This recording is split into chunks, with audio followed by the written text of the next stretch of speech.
उसके बाद देखिए हमारा यहाँ पे नेक्स्ट कंसेप्ट है सेक्शन फॉर्मूला, जो कि हम लोग यहाँ पर इंटरनल के केस में फाइंड करेंगे, क्योंकि यहाँ पर स्टार्टिंग में सबसे पहले हम इंटरनल के ऊपर बात करेंगे, फिर एक्सटर्नल के ऊपर। दोनों का क्या मतलब होता है आपको भी समझ आ जाएगा।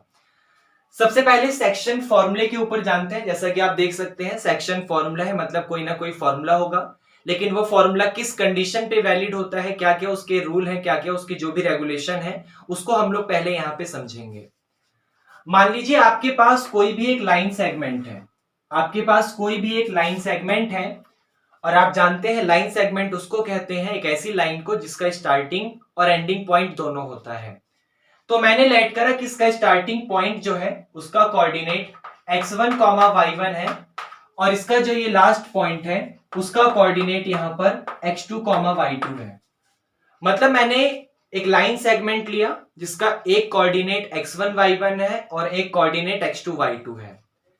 अब मैंने आपसे ये कहा कि इस लाइन सेगमेंट को कोई एक अनदर पॉइंट P, इस लाइन सेगमेंट को कोई एक अनदर पॉइंट P जिसका नाम मैंने यहां पर x3, y3 दिया, जिसका नाम मैंने यहां पर x3 और y3 दिया। इस लाइन सेगमेंट को एक आपके पास पॉइंट है P, x3, y3, वो क्या करता है इस लाइन सेगमेंट को किसी ना किसी रेशियो में डिवाइड करता है। मैंने लेट करा कि यहां पर इस पॉइंट से लेकर A और यहां पर पॉइंट B, तो A से P जो आपके पास रेशियो में डिवाइड कर रहा है, मतलब जो AP और PB है, तो मैंने लेट करा कि ये वाला मेरे पास M1 है और यहां पर मेरे पास M2 है। मतलब इस P पॉइंट ने इस लाइन AB को M1 रेशियो M2 में डिवाइड कर दिया। M1 रेशियो M2 में इस पॉइंट P ने AB को यहां पर डिवाइड कर दिया। तो आप इस x3, y3 की वैल्यू बताइए, आप x3, y3 को क्या कैसे फाइंड करेंगे, ये x3, y3 कोऑर्डिनेट को आप किस तरीके से फाइंड करेंगे, उसी को हम लोग सेक्शन फॉर्मूला कहते हैं।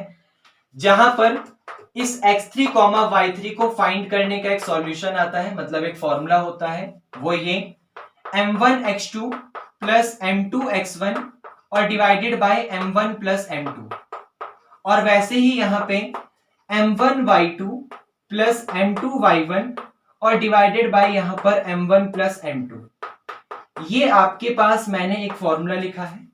मैं एक बार और समझाना चाहूंगा। भाई मेरे पास एक लाइन सेगमेंट है AB जिसका कोऑर्डिनेट स्टार्टिंग का x1, y1 है, लास्ट वाला x2, y2 है। इस लाइन सेगमेंट पर एक पॉइंट है P जिसका कोऑर्डिनेट x3, y3 है, और इस पॉइंट P ने क्या करा, इस लाइन AB को m1 रेशियो m2 में डिवाइड कर दिया। तो आप बताइए x3 और y3 जो आपके पास कोऑर्डिनेट है P का, उसकी वैल्यू क्या होगी। तो आपके पास जो वो कोऑर्डिनेट है वो किसके इक्वल आएगा, वो m1 x2 plus m2 x1 upon m1 plus m2, और कॉमा में m1 y2 plus m2 y1 upon में m1 प्लस m2, वो यहां पर इसके इक्वल आएगा। और यही हमारा यहां पर सेक्शन फॉर्मूला होता है, यही हमारा यहां पर सेक्शन फॉर्मूला होता है इंटरनल के केस में। इंटरनल का मतलब मैं आपको समझा देता हूं।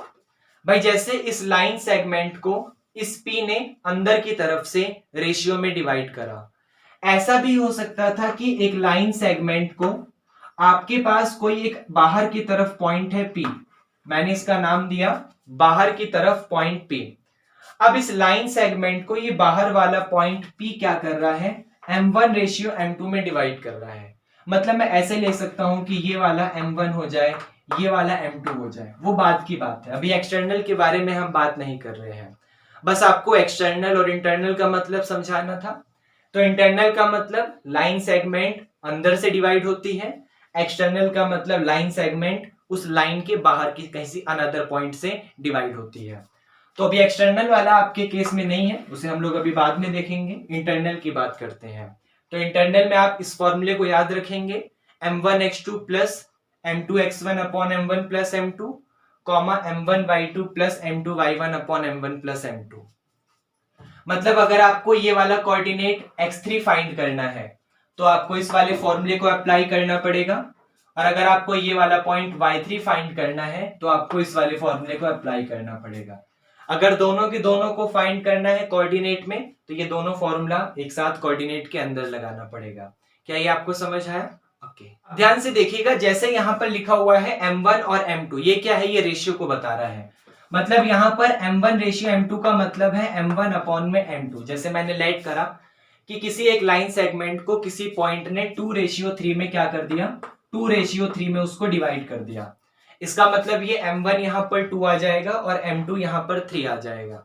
लेकिन अब आप सोचो 2, जैसे आप जानते हो कोई भी नंबर ले लो, कोई भी इंटीजर ले लो, जैसे मान लो 5 है। अब 5 के नीचे डिनोमिनेटर में कुछ नहीं लिखा होता तो आप 1 लेट करते हो। माइनस का √7 है, उसके डिनोमिनेटर में आप 1 लेट करते हो।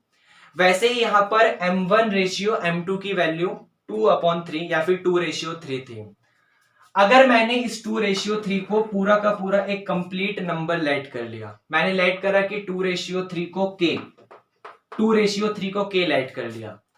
अब आप देख सकते हो 2:3 के नीचे कुछ नहीं लिखा, मैं इसे 1 लेट कर सकता हूं। भाई किसी नंबर के नीचे कुछ नहीं लिखा उसका मतलब 1 लिखा है।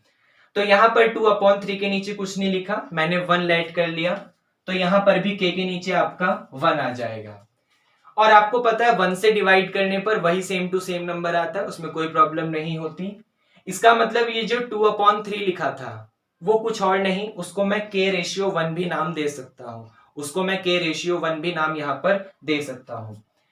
इसका मतलब मैं m1/m2 की जगह यहां पर k/1 भी पुट कर सकता हूं फॉर्मूले में। मतलब मैं m की जगह k और m2 की जगह 1 भी पुट कर सकता हूं। भाई मेरे पास एक रेशियो था m1/m2, मैंने एग्जांपल के लिए आपको समझाने के लिए लेट करा कि वो 2:3 था। अब 2:3 के डिनोमिनेटर में कुछ नहीं लिखा, मैंने 1 लेट करा।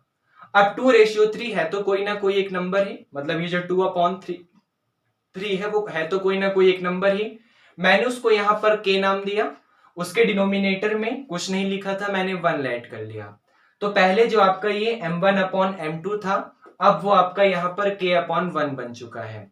मतलब आप m1 की जगह k पुट कर दो और m2 की जगह 1 पुट कर दो, तो ये रिजल्ट आपके पास हो जाएगा m1 की जगह k x2 प्लस m2 की जगह 1 पुट करोगे तो 1 की मल्टीप्लाई x1 में करोगे x1 आएगा और अपॉन में m1 प्लस m2 मतलब k plus 1 comma m1 y2 लिखा है, m1 की जगह k y2 सेम, m2 की जगह 1 पुट करोगे y1 में मल्टीप्लाई करोगे यही आएगा और फिर से अपॉन में m1 प्लस m2 मतलब यहां पर k प्लस का 1।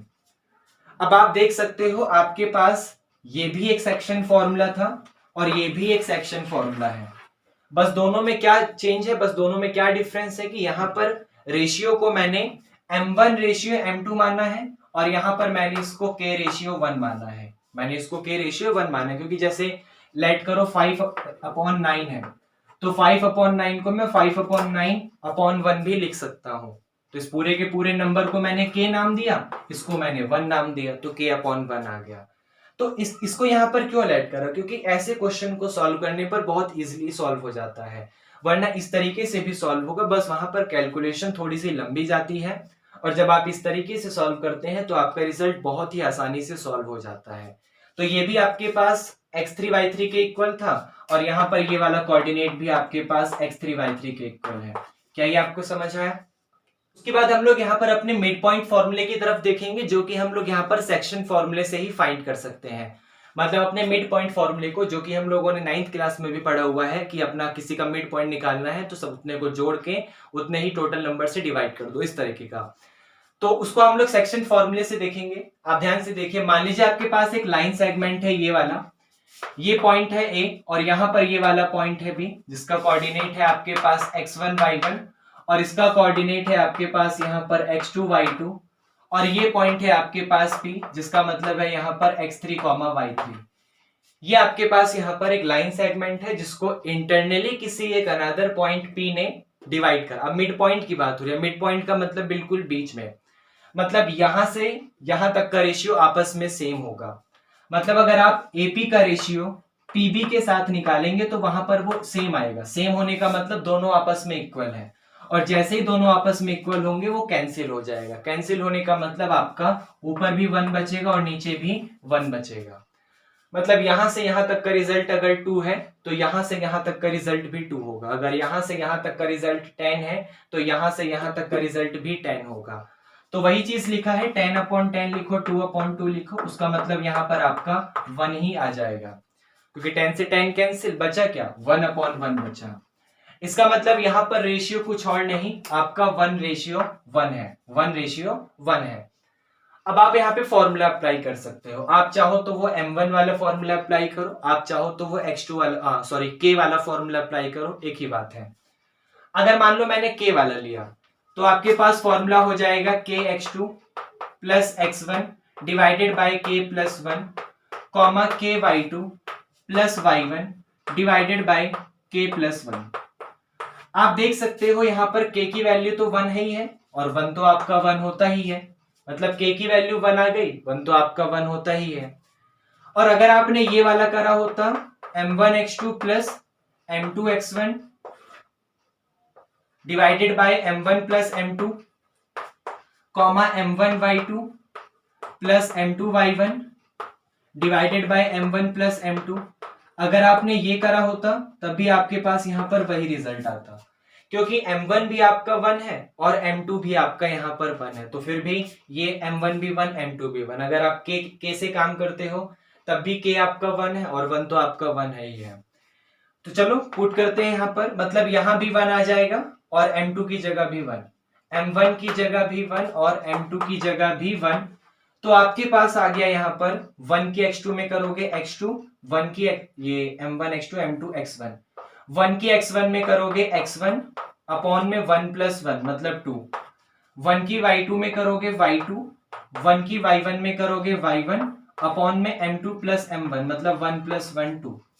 मतलब अगर आप देख सकते हैं यहाँ पर मिड पॉइंट फॉर्मूले की बात कर रहे थे, अगर हमें इन दोनों कोऑर्डिनेट का मिड पॉइंट निकालना है तो हम लोग क्या करेंगे, x1 plus x2 divided by 2 और यहाँ पर y1 plus y2 divided by 2, मतलब हम दोनों कोऑर्डिनेट के एक बार x वाले कोऑर्डिनेट को ऐड करेंगे 2 से डिवाइड करेंगे और एक बार y वाले कोऑर्डिनेट को ऐड करेंगे और 2 से डिवाइड करेंगे।